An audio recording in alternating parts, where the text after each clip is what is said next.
My friend Dennis is a very skilled and experienced modeller in OO and HO gauge railways. What follows is video of his latest project constructed in the loft of his house. Currently, Dennis is working on two layouts. The one shown here is about 12 foot long by 5 foot wide and shows rolling stock from both the UK and Europe. He is working on a separate 15 foot long end-to-end layout modelled on European rolling stock. Some clips of the end-to-end layout are shown at the end.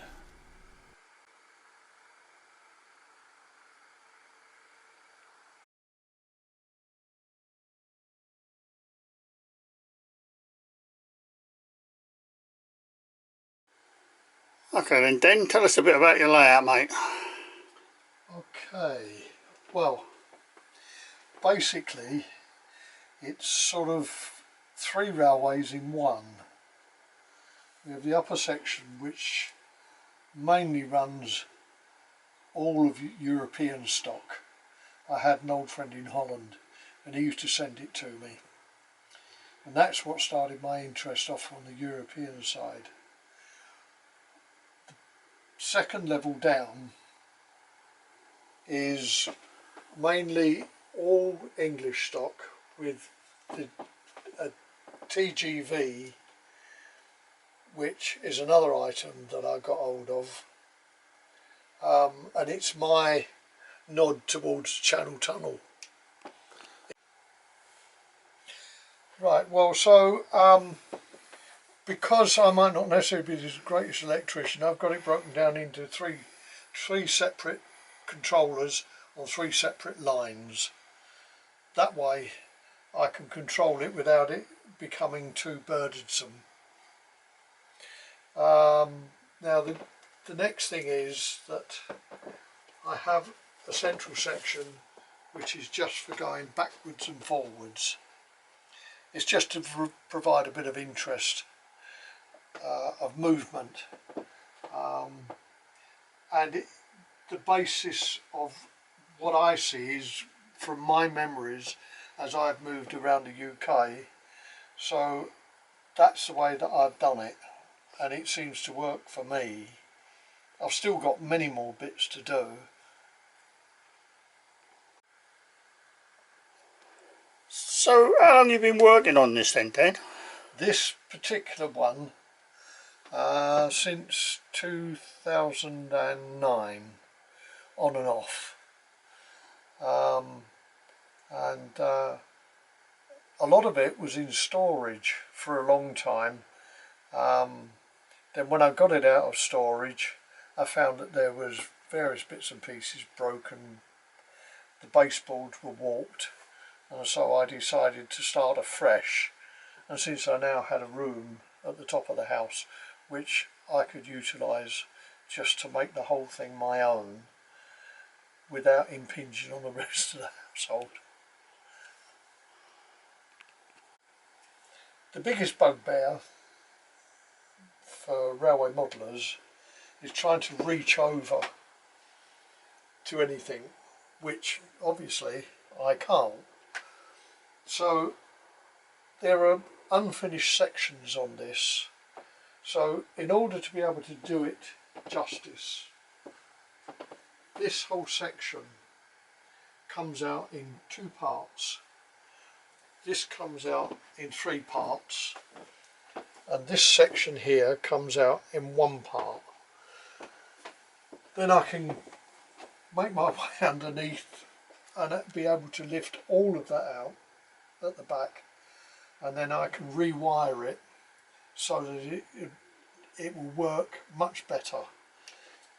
I've already got all the switches in place, all the power source, but I've just not got it connected up yet. So when will you be making a start on that, do you reckon? Well, Next as I century. always say, next year sometime. Well done.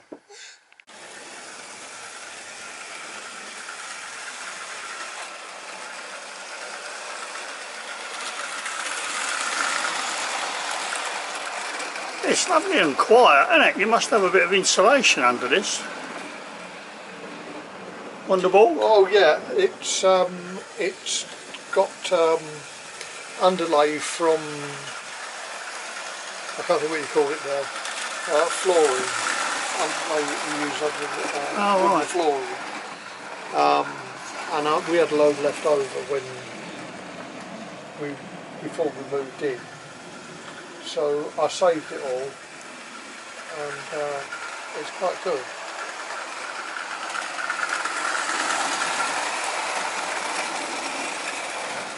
And it disappears round the back under all the arches. All those, yeah. Yep.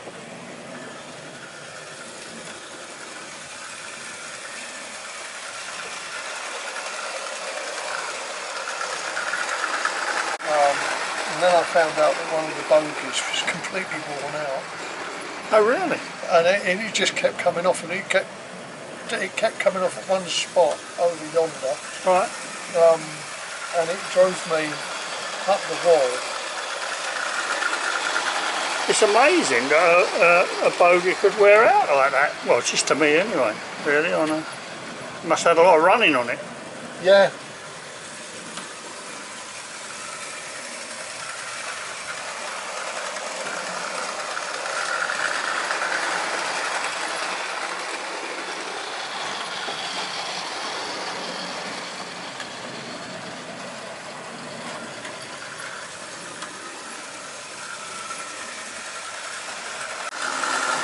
So I know very little about railways in prototype. This top section, to my eye, has got a little bit of a foreign look about it. Would that be right? These are Dutch railways. Dutch railways. These are Dutch railways. But most of, in reality, we've built in Belgium and in Germany. Right. So did the Dutch not build their own trains then, or don't they? Built some, but they find it easier to go through... And outsource? Yeah, to outsource it.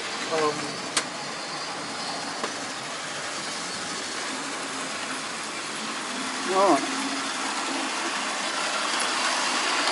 Right, on the far side is a two-road engine carriage shed with a small platform, which is like a repair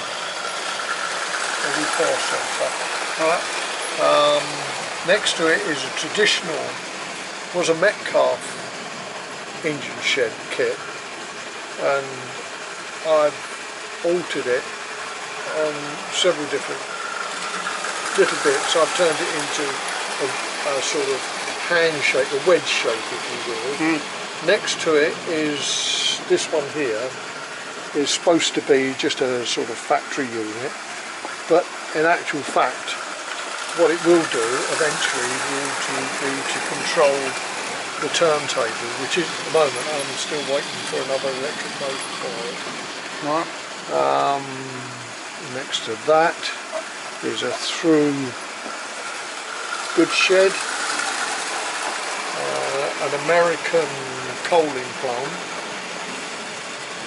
and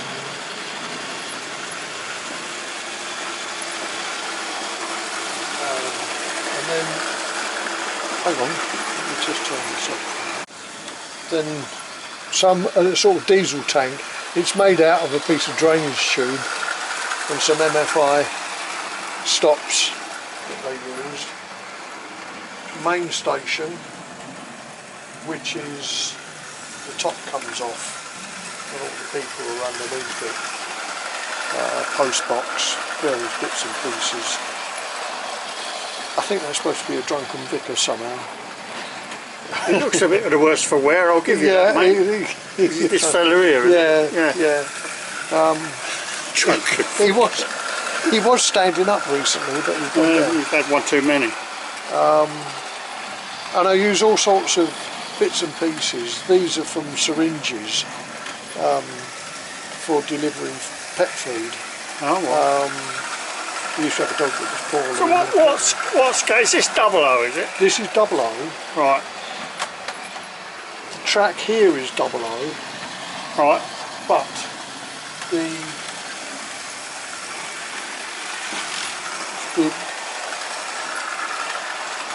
rolling stock in the locomotives are HO, which means they have slightly smaller wheels. Right. They have a slightly different coupling to the English version, and they can have sometimes you can get them to go round corners a bit more, a bit like Lionel right. in the US, because of the small diameter of the wheels. Right. But they run extremely well.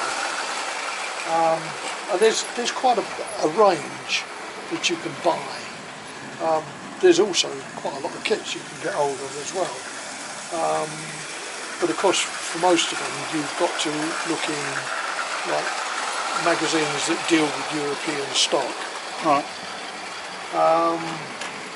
The townscape here, well, it started out with a pub, and then just added bits and pieces to it, just to make a townscape.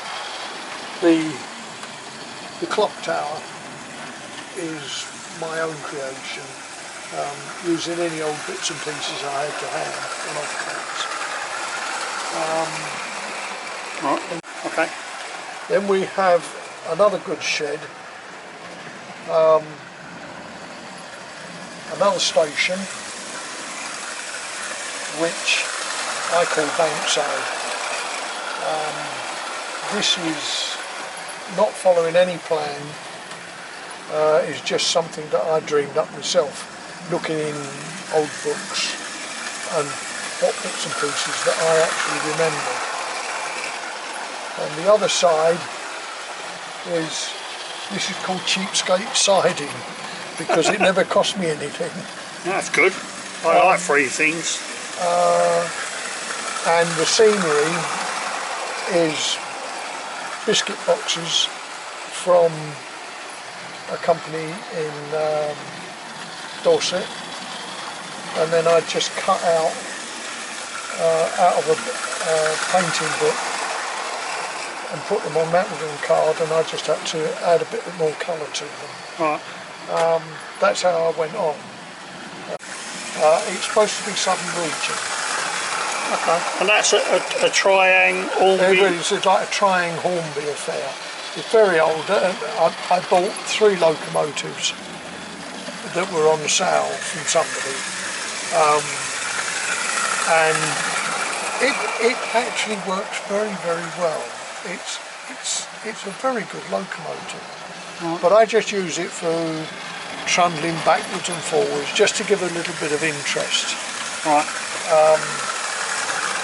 Then behind that we have coaling plant, and this would never happen in real life. That's an ash plant, but that was given to me, and I was trying to find somewhere to put it, so I decided, well, it looks good behind the backdrop in any case. It just gives a little bit more interest. Yeah.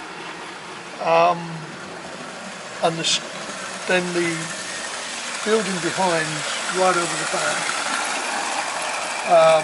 is just some sort of factory brewery type unit. Yeah. Came to it, and in the far corner is totally out of scale, but it works well. I think I paid £1 for it at a rail show, with a few bits and pieces added, and oddments just stuck in around the track, just for interest. The station at the top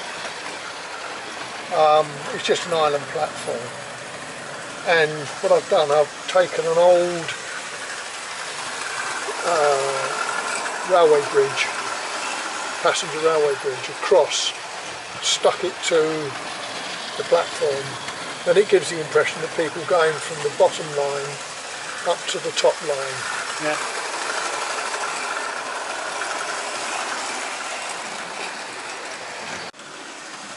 The signal box is elevated because I didn't have anywhere for it to go on the side. But then I found Viv had a scent bottle box, and I covered it in brick paper and plonked that on the top. Right. And that's how it came out. And I'm quite pleased with that. The entire layout is absolutely fantastic. I mean, it is so detailed and so busy, if that's the right word. I don't know. There's, wherever you look, there's something to see, isn't there? Yeah. There is something to see wherever you put your eye. Well, I had a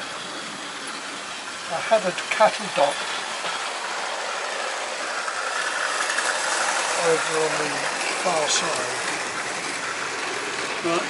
And if you... Don't fall down.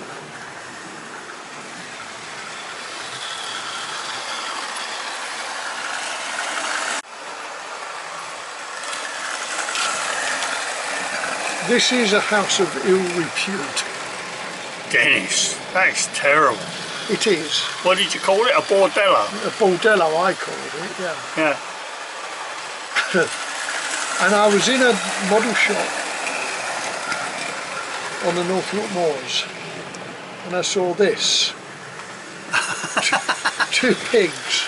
I've only just spotted that, mate. Two pigs with the farmer standing in his cart looking on. Yeah. Now, you know, I didn't think there were such things as that about. Well, But in my model railway, it's going to be there. yeah. No matter what anybody else says, it's going to be there. And then you got a cattle station at the back. I've got the cattle station at the back. Yeah. And the goods shed or unloading dock, Right. which I filled up with loads of bits and pieces, just to give it some interest. First of all are the signals, because I can get Blow this me going up and down. Good grief.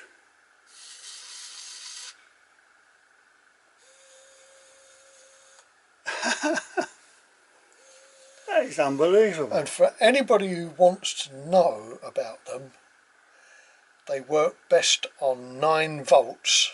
Right.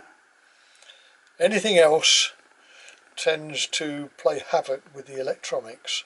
Right. So 9 volts is they work on PP9 or PP5 volt. So they've got their own power supply. Yep, they're completely separate. Right. I've got From this control panel here. yeah from there. Right.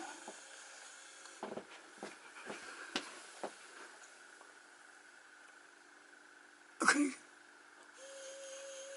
Blow me down.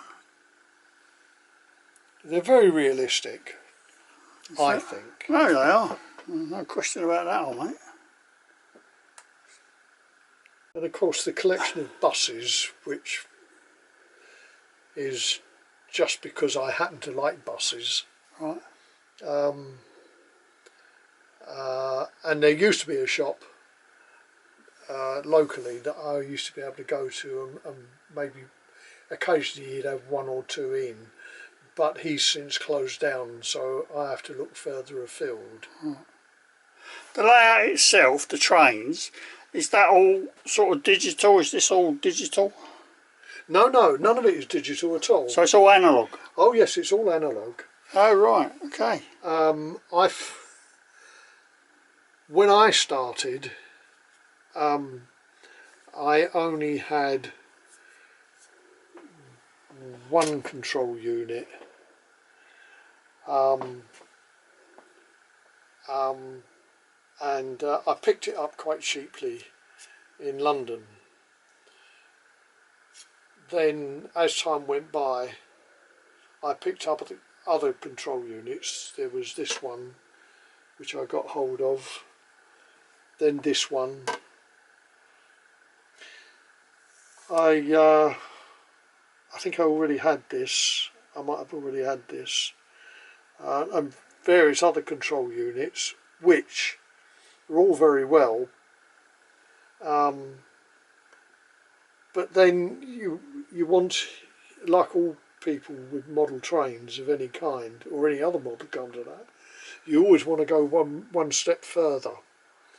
And having already invested in analogue, I found that it wasn't really necessary for me to go and go digital.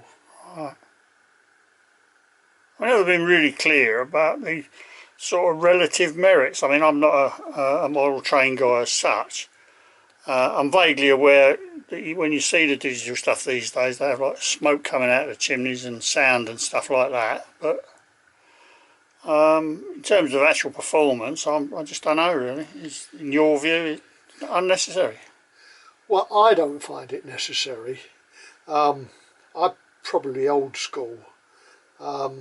For a new generation coming along, to be able to start immediately from digital, to have much greater cab control, possibly much greater control over possibly shunting, movement, whereas I don't have to predetermined or program anything in.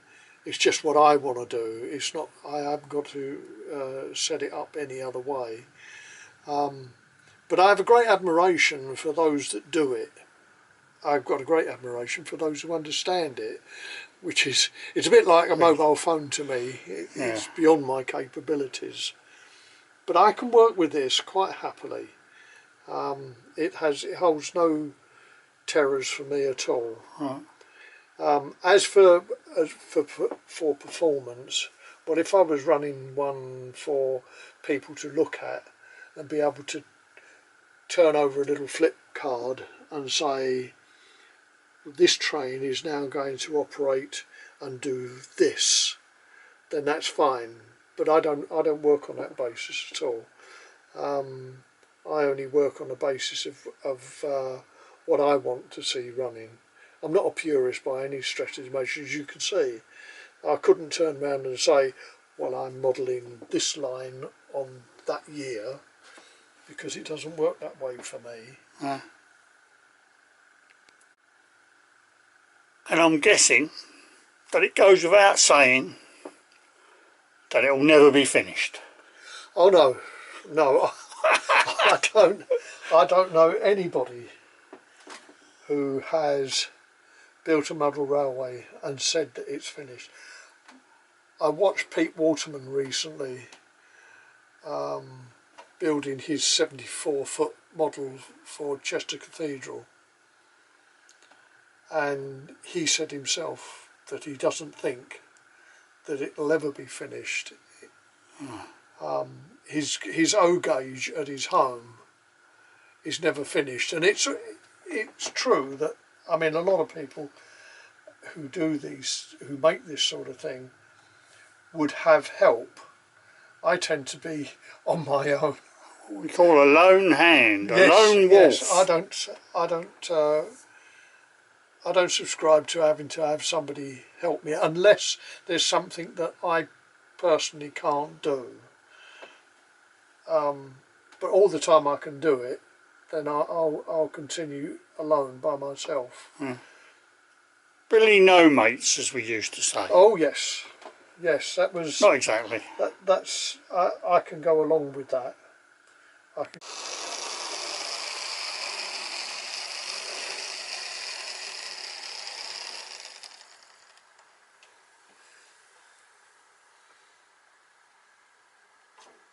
And is this end-to-end layout? Did you say this was a European sort of? Yeah, these are Dutch as well.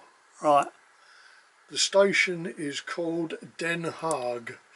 Den Haag. I've only got 3 roads into it. Den Haag has about 15. All right. Is that an actual station then? Yes, it's an actual station. Okay.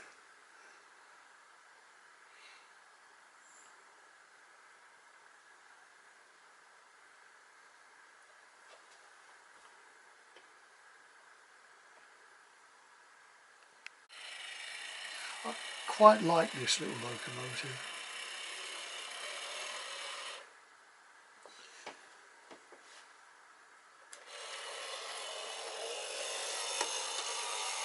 And is that a Dutch prototype again? These are German. German.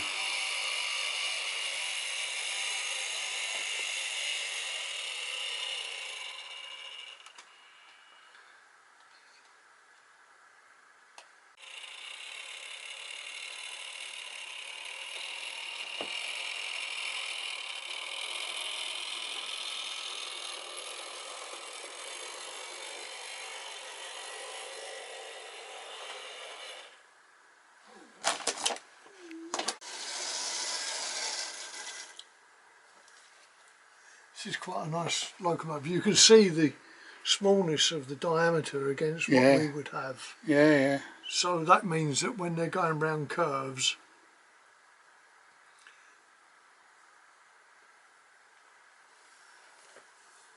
also nearly all of the European stock that I have, all of their wheels are all metal, whereas some stuff you will find they've got plastic wheels on them. Right. You mean plastic inserts, but metal tread, presumably, metal tyres? Yeah, they've got metal tyres, if you will. Yeah.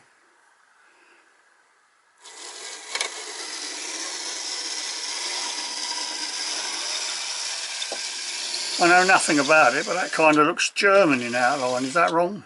Yeah. It is wrong. Or is it a German outline? No, it's German. Oh, right. That was a good guess then, wasn't it? Yep.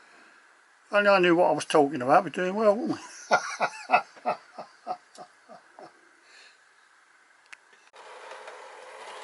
They call these trains a sausage dog All right.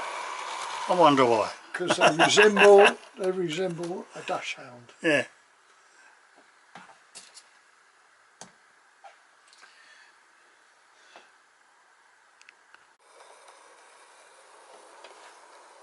So are you saying that this has a built-in time delay as it gets to each end and then reverses kind of automatically? Yeah, you can. It can be done.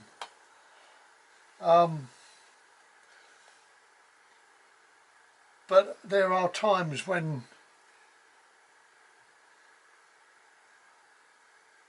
if I take them apart for any reason, the motor starts to play up or the control system starts to play up. What I tend to do is just snip off the wires and just have it so that I can operate it from the controller. So there we have it. This version of Dennis's layout, about 12 years in the making to date. Perhaps we'll come back in another 12 years and see what it looks like.